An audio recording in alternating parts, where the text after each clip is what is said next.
would like to introduce Professor McDuff. I want to begin by just saying a few words about the work of the mathematics department, and then I'm going to turn it over to the chemists and neurobiologists who are here on the panel, and engineers too. So the mathematics department is one of the departments that's most closely allied with Columbia. In fact, at the moment we don't even have offices in Barnard, which I think is a great shame. I think it would be wonderful for us to have offices in Barnard. We don't teach any separate classes. However, everybody in the department, it's a small department, we make a real effort to reach out to Barnard students, to interest them in mathematics, to help them with any mathematical problems they have, and to nurture them in mathematics in the widest sense. So, for example, the most recent thing that we've been doing is running a workshop in computer science, because there are a lot of Barnard students who are interested in computer science, and there's no computer science, there's no computer science department again. And the first year classes in computer science are quite difficult, and many students are interested but don't need a little extra help. So we've been running this computer science workshop, which I think has been a great help and helped students to get through the first year and the first and second year. Another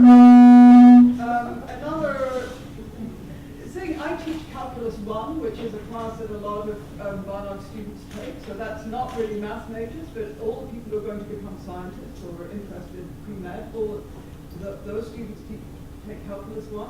I also teach a class called Introduction to Higher Math, which is an introduction to the abstract language of mathematical reasoning to prove. So it's the entry to the major. And that is actually a very successful class. I've had people one person majoring in history taking it. I mean, it's a sort of general, general education class in a way, but it lays a very good foundation, and several of the students I taught there went on to do computer science or other mathematically based disciplines.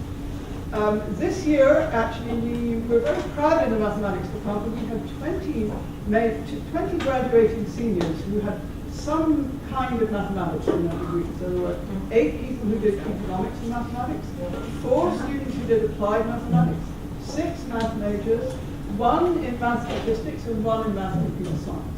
So, this is more than we've had before, and we're continually trying to encourage students. Now, it's actually, a lot of the focus of this workshop is to get support for science internships.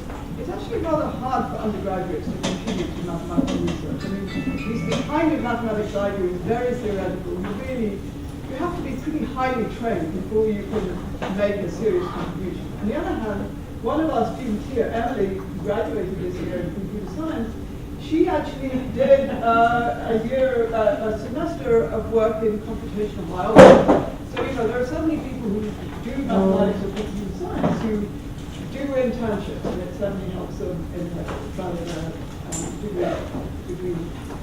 get on with them. So I think that's really all I want to say about the mathematics department to say. So I want to introduce Professor Rae Silver here on my right, who's going to talk to us about her work with students. So Professor Rae Silver is the Helen and Mark Kaplan Professor of Natural and Physical Sciences and head of the Silver Neurobiology Lab.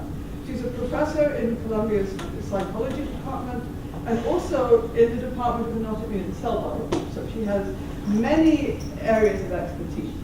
She received a BS with honors from the McGill University and a PhD from Rutgers, and came to Barnard in 1977. So she's been here for a really long time, working with students, contributing in many, many ways. She'll tell us some of them. She's a fellow of the American Academy of Arts and Sciences, and also has been serves as vice chair on the Council of Sciences for the Human Frontiers Science Program, and is a member of the National Academy of Sciences Institute of Medical Forum on Neuroscience. So, Rae. So, what I thought I'd talk about today is views of a teacher scientist from inside Barnard College. And I was allocated 5 minutes, so this is a speed date for us. By way of background, I taught at Rutgers before I came here, and I taught at Hunter before I came here. And in each case, I left those institutions when they offered me promotion to tenure because I thought, oh my God, I don't want to be here for the rest of my life. This isn't fun. And then I came to Barnard in 1976, the week my son was born, and I thought, oh my God, I fell into some sort of job heaven. So that's my experience at Barnard. One of the great things about experience at Barnard is that you can also have experiences outside of Barnard. Living here in New York, there are a lot of opportunities. So as Dusa started to tell you, I had served as a senior consultant in the office of the director of the National Science Foundation for a year, and I got a really good sense of what government does and can do to contribute to education. And my task was to look forward to the opportunities in research that could be covered by the National Science Foundation. The National Science Foundation covers all of basic research in all the different disciplines, and that's separate from what the National Institute of Health does, where they focus on medicine. As part of that experience, I was then invited to serve on a panel that looked to the future of neuroscience that engaged pharmaceutical industry, academics, government, and various other funding agencies. And we put forth a number of reports on what the future looked like. One of the most incredible fun things I did was chairing a panel for NASA, where we had to prioritize what research should go on in the International Space Station. And that was an experience. We could talk about that on the side. It's a little bit of a distractor, but really interesting. So then here at Barnard, I was of course delighted to go up for tenure and receive it, and I was even more thrilled when in 1990, Helene Kaplan, who you might know as the chair of the board of trustees at that time, made a donation to Barnard and offered an endowed chair. And given all that, that's a little tiny piece of my life. The biggest part of my life is the work at Barnard. So what makes Barnard so special, and why did it seem like falling into some sort of job teaching research heaven? Well, first, they're the Barnard students, and second, there are all the opportunities for what one can do at Barnard. It's a small institution. People are responsible for their areas of research or administration. If you have a great idea, you can go sell it and get it done. And that's really an amazing opportunity. Doesn't happen at Columbia, where I have joint appointments. Okay, so that's a bit of an overview. I want to tell you about my research because two of my students are here, and this is the part of the research program that they're involved in, and it's also relevant. So the work in my lab studies a clock in the brain. The clock is located about here, and it's a very, very tiny nucleus, maybe a millimeter cube, and it's made up of about 20,000 cells, 10,000 on each side. And this clock in the brain, located here, tells you when to get up, when to go to sleep.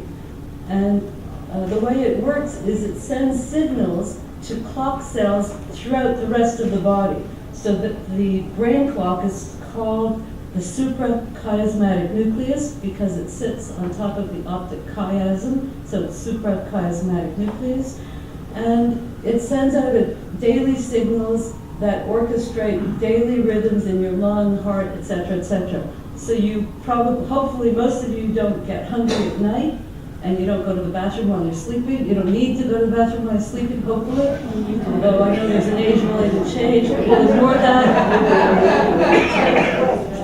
When everything's working in the young person, these daily rhythms are orchestrated by the brain clock. And by the way, we can have an aside on what happens in old age that changes that. But anyhow, back to the point. So what we've been studying in the lab is this brain clock, and it's quite an amazing, robust piece of tissue. You can take it in an experimental animal like a mouse. You can take it out of the brain and put it into a dish. And even in the dish, the tissue will oscillate with a period of 24 hours. so you know that it's that tissue that has the clock function. And what we've been trying to understand is how this thing works. And both Mary and Melanie, who are going to speak later, have been involved in this research.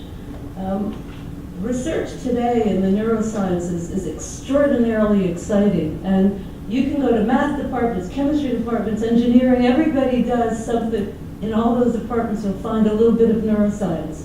So one of the things that we can do in this system is we can attach something I'm going to call a reporter to a gene that itself oscillates with a period of 24 hours. So these clock genes oscillate on a daily basis. And you can attach the firefly protein, the luciferin, to this clock gene. And you've all seen fireflies, they glow at night.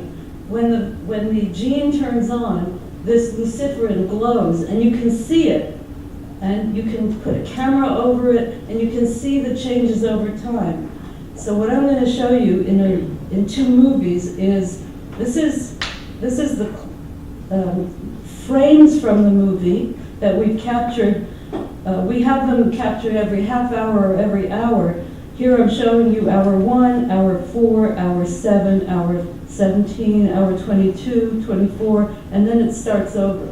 And this is a brain clock from a normal animal, and it shows you all the genes in this clock that turn on with a 24-hour period. And over here you see a mutant animal, and it isn't particularly interesting what mutation it is right now, but the point is that when the clock is disrupted, the oscillation you can see is a very low amplitude. It's sort of on most of the time. So I'm going to show you this top movie and then the mutant movie, the wild type and the mutant movie, if I can find out where they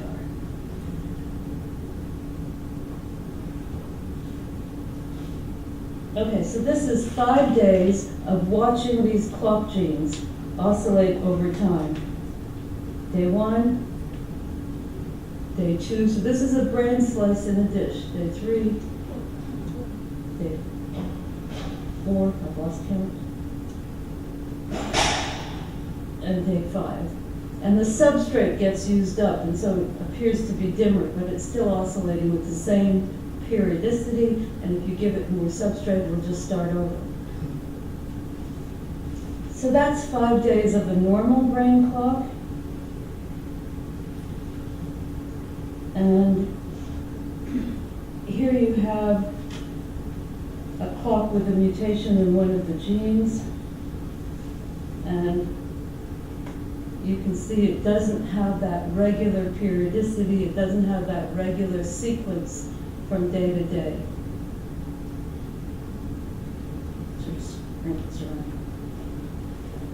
So what are we doing in this system? Well, Mary Mary, who graduated this year, had been looking at trying to understand what happens to the connections among these different neurons if you have a mutation in your brain clock.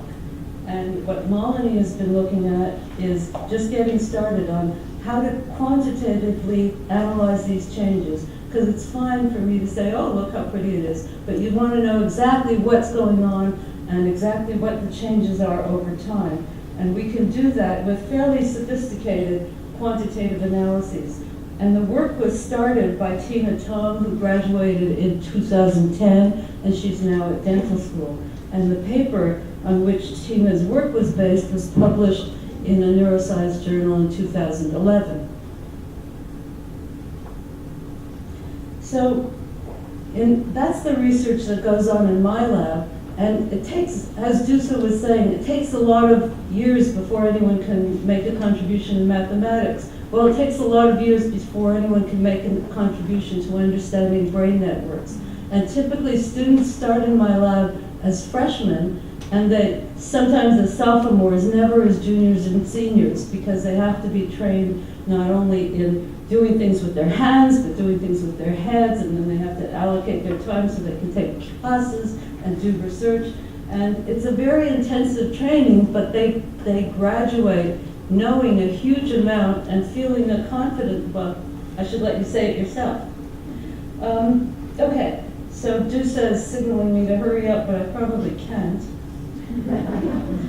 Here are the neuroscience students from this year. There were 28 of them. Next year there'll be 37. It's a very labor-intensive process to work with that many students. The students are distributed through biology, psychology, and every university and lab in the city that we can get them into. So we work hard at making sure they go somewhere and get a great research experience. If you look at what research they do, look at the first one, birth dating stress-sensitive hippocampal cells, assessing the contribution of postnatal, juvenile, and adult neurogenesis on anxiety and depression. These are very sophisticated research projects. Every year, 30 to 50% of them end up as publications, and every year, essentially all the students go on to graduate medical, dental school, or government policy or publishing. I don't know anyone who goes on to do nothing in those domains. So in thinking about what should we be doing, well, there's a job that researchers and students have, and you can quickly read it because Dusa wants me to stop talking, but students have to learn, they have to understand scientific results, theories, they have to understand how to identify major research ideas, and they have to distinguish knowledge from just advocacy and hypotheses.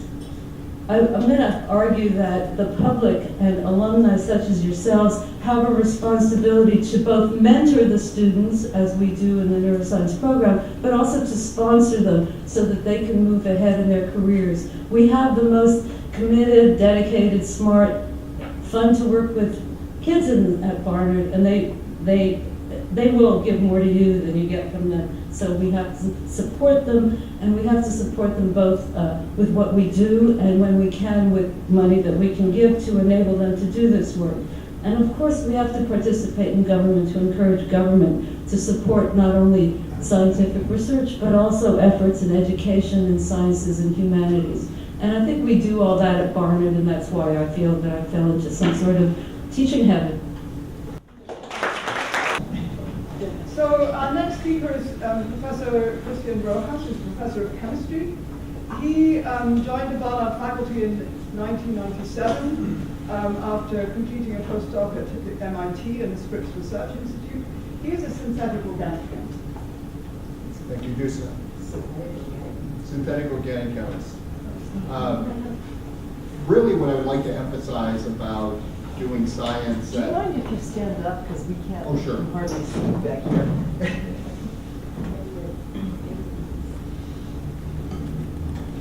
What I would like to emphasize about science at Barnard, and in particular in the chemistry department, is that the research that faculty do really is a collaboration with undergraduate students.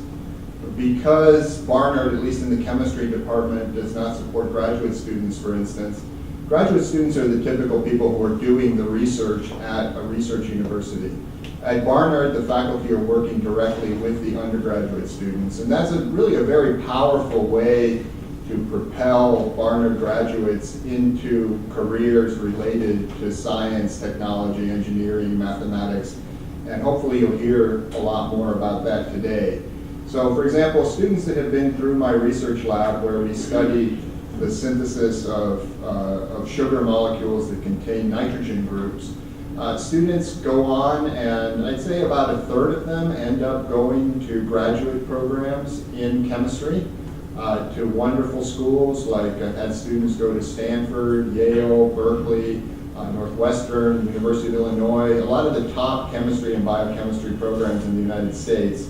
About a third of them go on to the health professions, including medicine, dental school, veterinary school, physician assistant types of careers. And then another third, none of them end up doing nothing. I will agree with that. But we do have about a third of our students who end up in other things. So law school has been a popular one recently, including students who gained PhDs or master's degrees in chemistry and then went on to law school. We have students who have gone into high school science teaching. We have students who go on to a variety of other careers. So it really breaks down, over the years that I've been here, and I think even before, breaks down about a third of our students in each of those categories. Whatever the case, I like to tell students who are considering chemistry or biochemistry majors, regardless of what you end up doing, people looking back on your transcript, they won't focus so much even on the actual GPA or the grades, but they will see that you were a chemistry or a biochemistry major, and they will take you seriously. So in terms of selecting a major, that's how I try to sell chemistry sometimes. Students currently in our department are engaged in projects throughout the fields of chemistry and biochemistry, including organic synthesis, which is what I do, mechanistic organic chemistry, trying to figure out how reactions in organic chemistry systems happen. We have faculty who do biochemistry research, including the roles of metals and microRNA in neurodegenerative diseases. We have a new faculty member who studies the chemistry of graphene, which maybe you've heard about. It's this single atom thick layer of carbon and how things are absorbed on that. He uses laser spectroscopy to do that. We have bioinorganic chemistry. We have bioelectrochemistry. So students really have a range of projects that they can choose from. I'm also pleased to be the principal investigator for a new initiative at Barnard, which is funded at this point through the Sherman Fairchild Foundation. And it's a program that is trying to bring together a lot of the things that we've already been doing, particularly with summer science research, in a new program called the Summer Science Research Institute. And just to give you an idea, this is the inaugural summer. We have 130 students across 5 or 6 departments who are carrying out research on a full-time basis here on campus.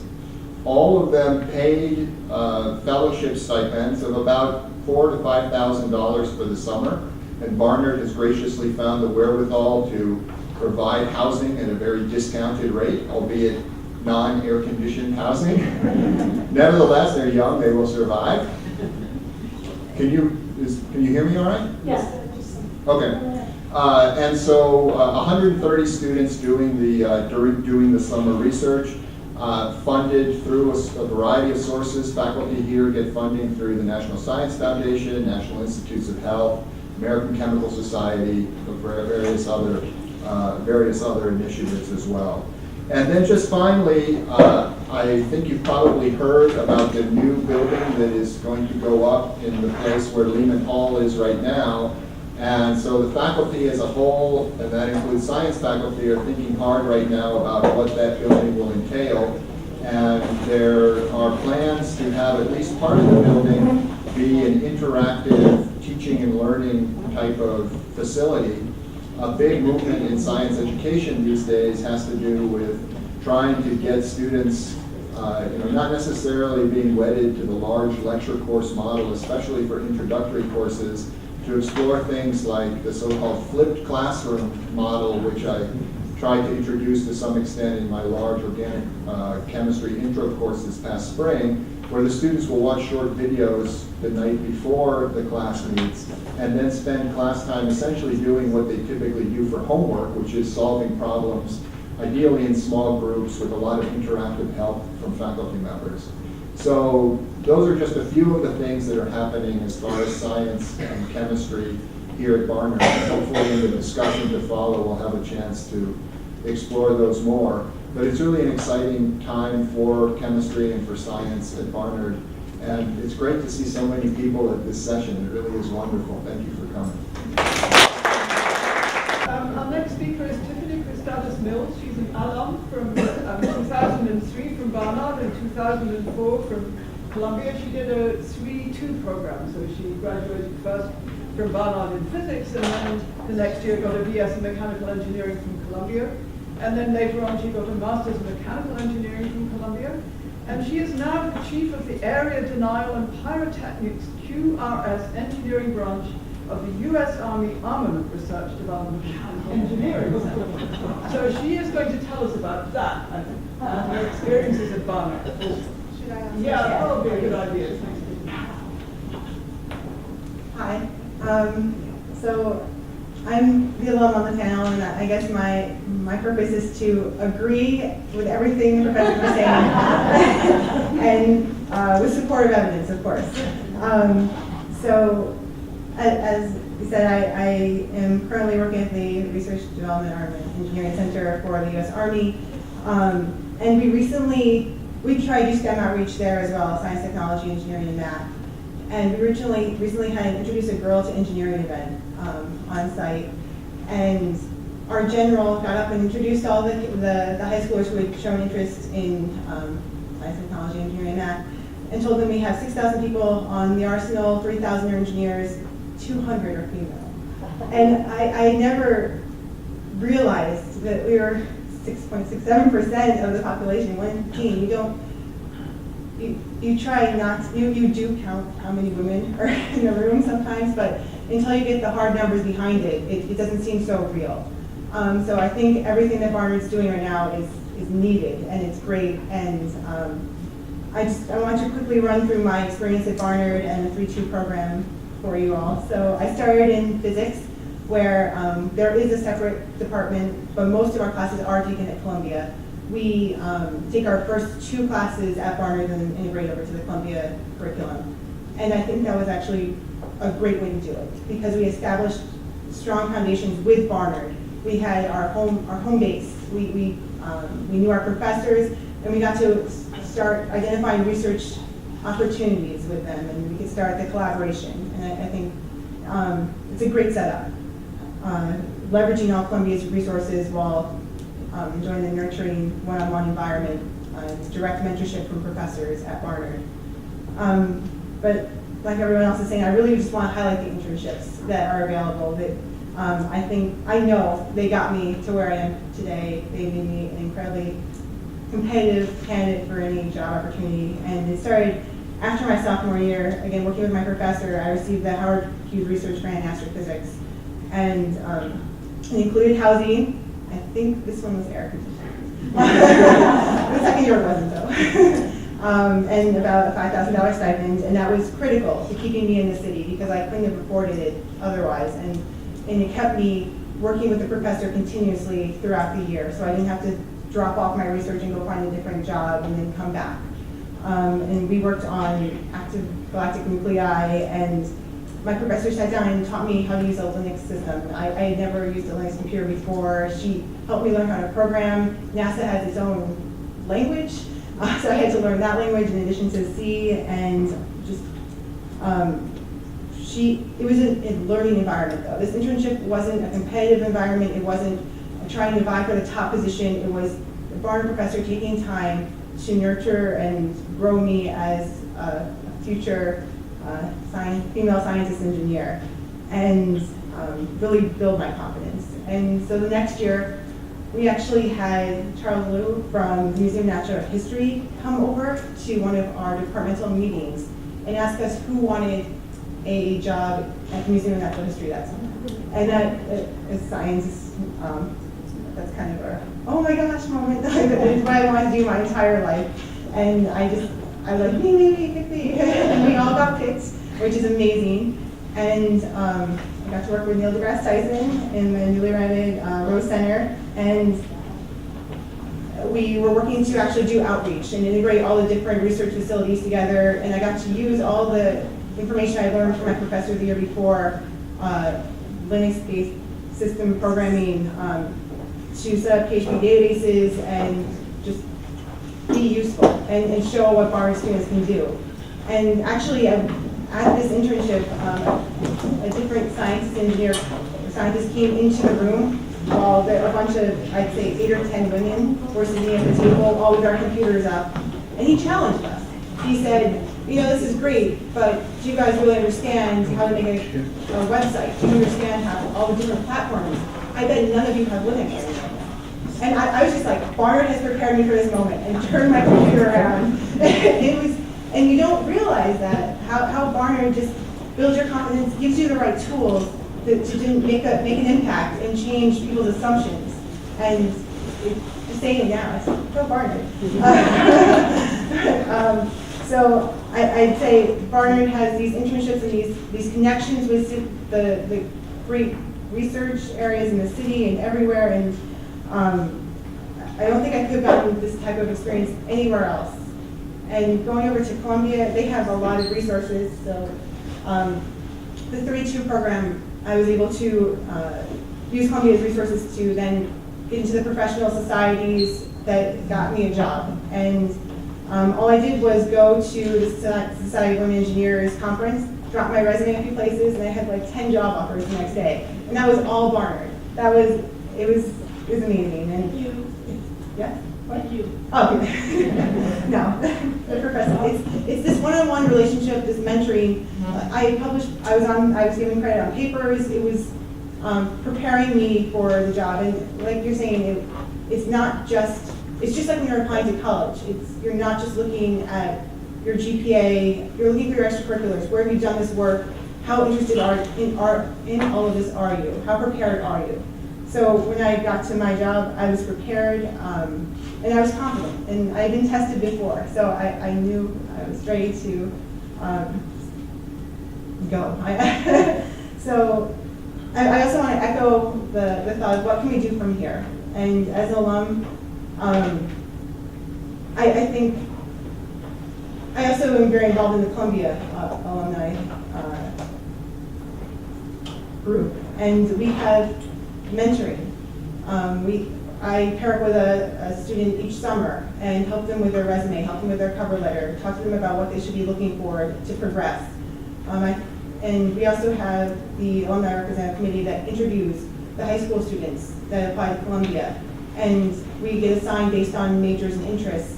And I think that would be a great way to even bring more Barnard students in who are interested in science and engineering. If you have alums who have gone through this and done research with professors and can talk about the grants that are provided, I think that'll really bring more scientists and engineers to Barnard.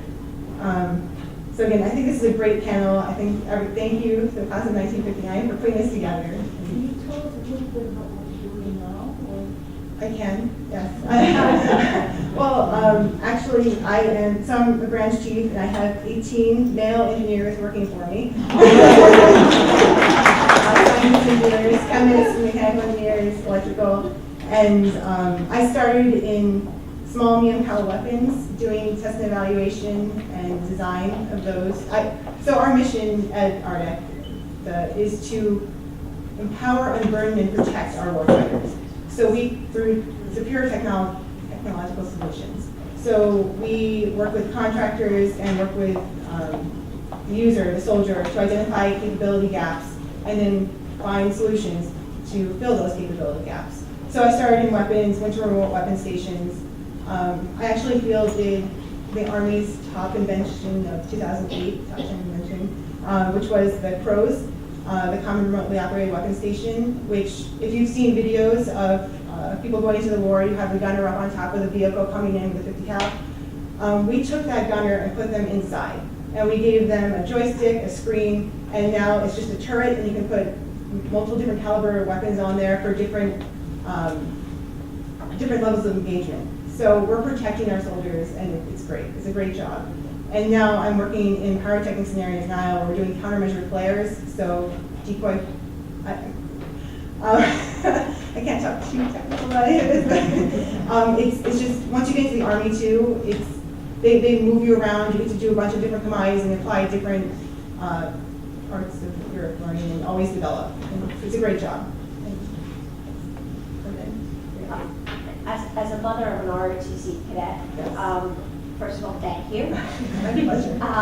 He actually just told me last week when I saw him that the gunners who, and I didn't know the technical name of it, the crazy people who go up in these tanks, and he said their life expectancy in the field was less than an hour, which I think was a little exaggeration over what they were saying, but I get what he was saying. And I asked him, well, can't they have some way where they don't have to come up? So I'm really thrilled to hear that they have something like this. Yes, and we are integrating. They are not necessarily our children, but there are children that are going in those positions. So thank you very much. Thank you so much. So we have two neuroscience students, Mary Tajiri, who's also an alum actually, and Melina Ribble, who's a rising sophomore. So I don't know which of you wants to go first. Perhaps Mary, since you're a little bit more senior.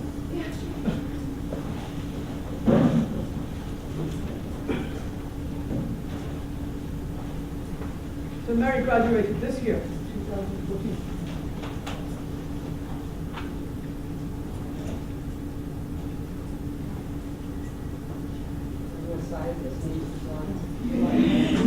Exactly, I learned from the best.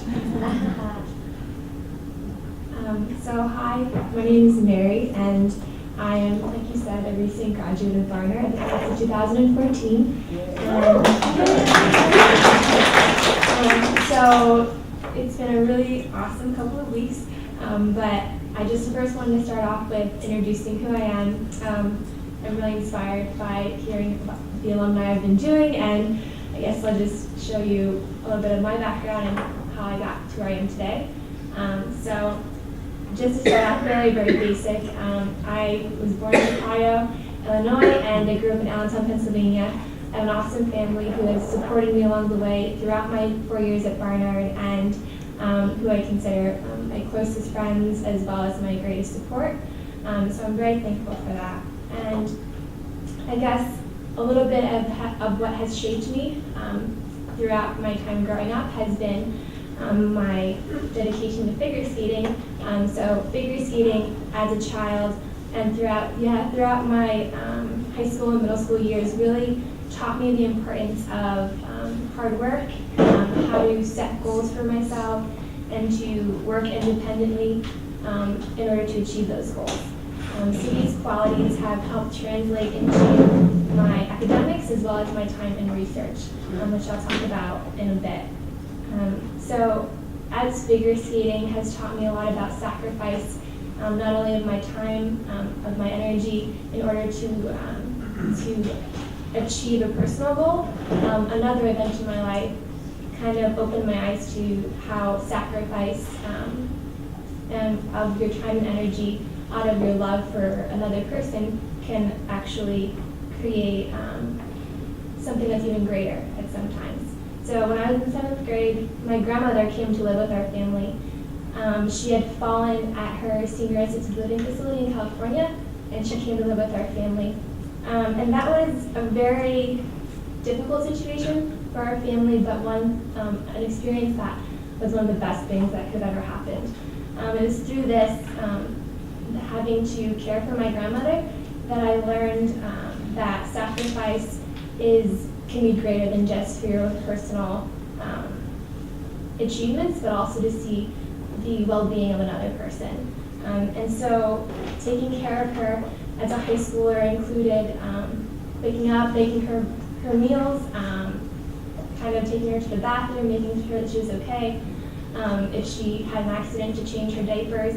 And to be able to do those things, I was able to witness firsthand the effect of the power of love that has on a person, and not only their physical well-being, but also their emotional, their cognitive, and their inner spirit. And so that experience kind of propelled me into a desire to serve in the medical field, and that kind of brings me to Barnard. And so entering Barnard, I knew I wanted to pursue a kind of a degree that would lead to an eventual field in medicine. And so two things that really intrigued me throughout high school, biology and psychology. The mind and the brain are just fascinating, and the brain is really neat because it kind of connects the abstract to the tangible, and from the scene that you see every day to the unseen. So that was really an interest of mine coming into Barnard. And so as a neuro major, you get to kind of do that. And one of the things that you get to do as a neuro major is to complete a senior thesis project. And I was able to have the privilege to work with Dr. Rae Silver in the Silver Neurobiology Lab, along with three other seniors with me. And this experience was one of the greatest times that I've had at Barnard. And it was super challenging. There were nights that we would text each other, call each other, and be like, "Are you going to lab?" And we're like, "Yeah, I'm going to lab." And it would be just kind of like a time where we were able to learn what it means to really work hard, but work together as a team. So over the summer, last summer, before my senior year, I was able to work in the lab, and that was funded by the support of the Silver Lab, as well as the Columbia and Barnard SURF Fellowship, which is the Summer Undergraduate Research Fellowship.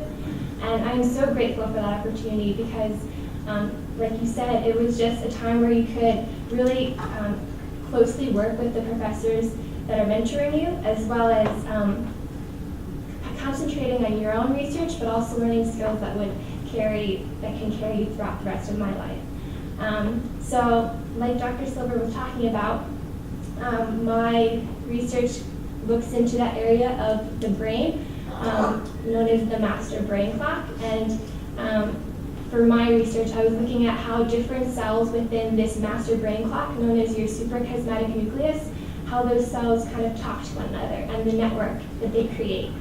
So the image on the left, to your left, is a sample of an image that I took on a confocal microscope. And so basically I was able to analyze these images and kind of create a map of this biological clock. And so I'm very grateful for the opportunity to have been able to perform this research over the summer and then to carry that on throughout my senior year. Research has taught me many things, and I know that I'm still very kind of at the beginning stages of understanding what it all means, but I've learned the importance of teamwork, the lessons that you learn in your failures and when things don't work out are sometimes the greatest lessons, as well as the findings that that can evolve from your failures are also sometimes the most interesting findings, and that I don't have to be afraid to take ownership of my research as it contributes to the scientific community, as well as the things that are good, as well as the difficult things that you face throughout research. And so eventually, over this past year, about 20 days ago, my fellow lab mates and I actually completed our thesis, and that was a great accomplishment for all of us, I believe. And yeah, that's a picture of us and Dr. Silver. And there were definitely many nights of kind of struggle to complete it and many deadlines that had to be made, but we did it, and I'm so grateful for the opportunity to have done that, as well as the people who have supported me along the way. So for the future, I am currently at home applying to medical schools, and I hope to really use those different aspects of my experience in my life, as well as my time at Barnard, particularly my time researching in Dr. Silver's lab and getting to know people here to propel me into medicine. And I'm looking into osteopathic medicine. I'm not sure if many people know about it, but it's basically a holistic approach to caring for patients that take into account the person's mind, body, and spirit. And so that's kind of a little bit about me, and thank you.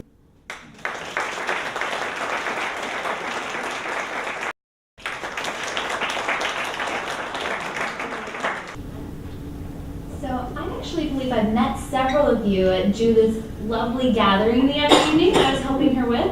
So hello again. So my name is Molly Riddle, and I just finished my first year here at Barnard, which was amazing and wonderful, life-changing. So that was really exciting. A little about myself.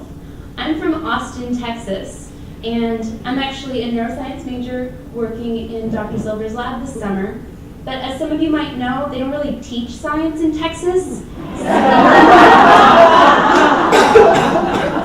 So when I was doing my college search, I was trying to find a school that had a rigorous science curriculum as well as a liberal arts education.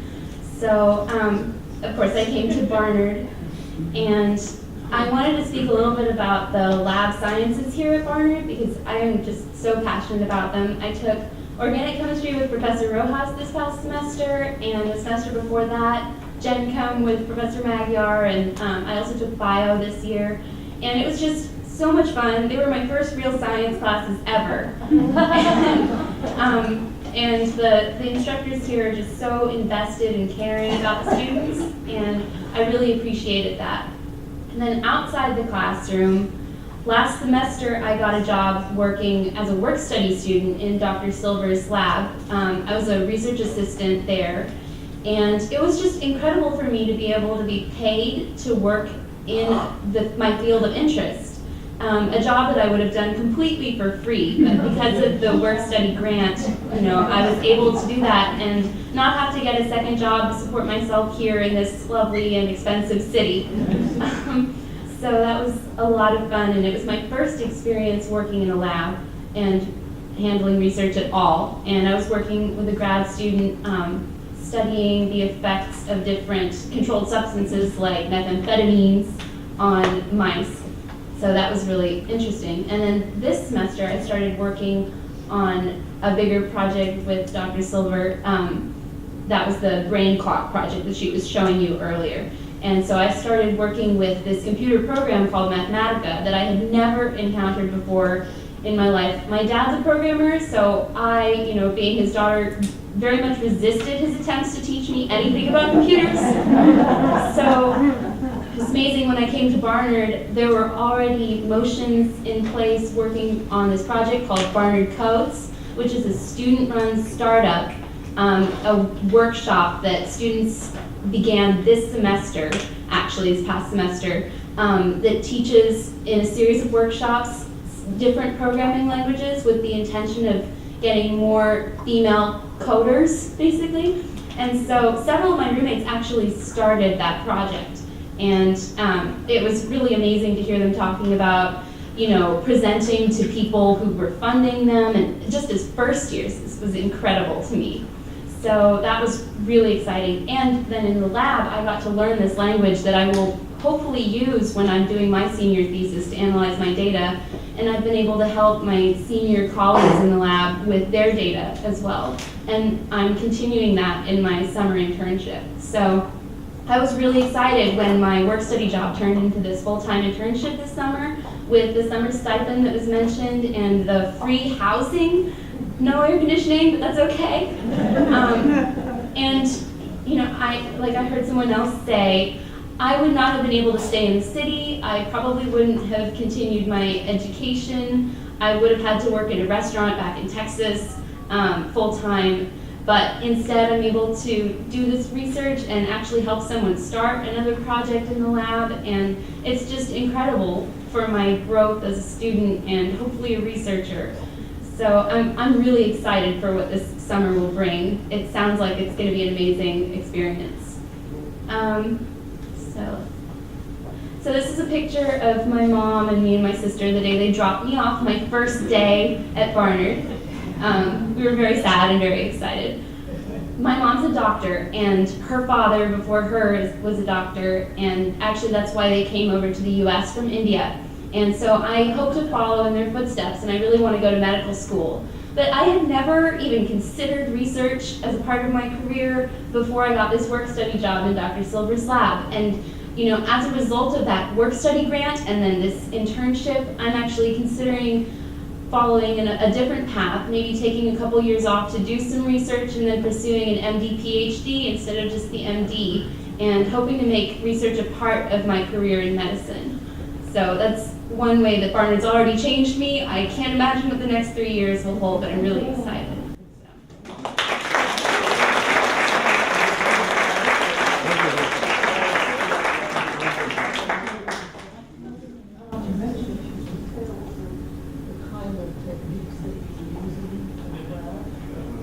Okay, well, I've really mostly been using the computer program so far. Actually, just this week, I started my first experience with what we call wet lab, which is, using certain chemicals to prepare slices of the brain for analysis. But before this, I've really just been working with the data from a lot of different projects, and that's been amazing. I've learned a lot about the process for research that goes on in the lab, so. When should we get into the wet lab?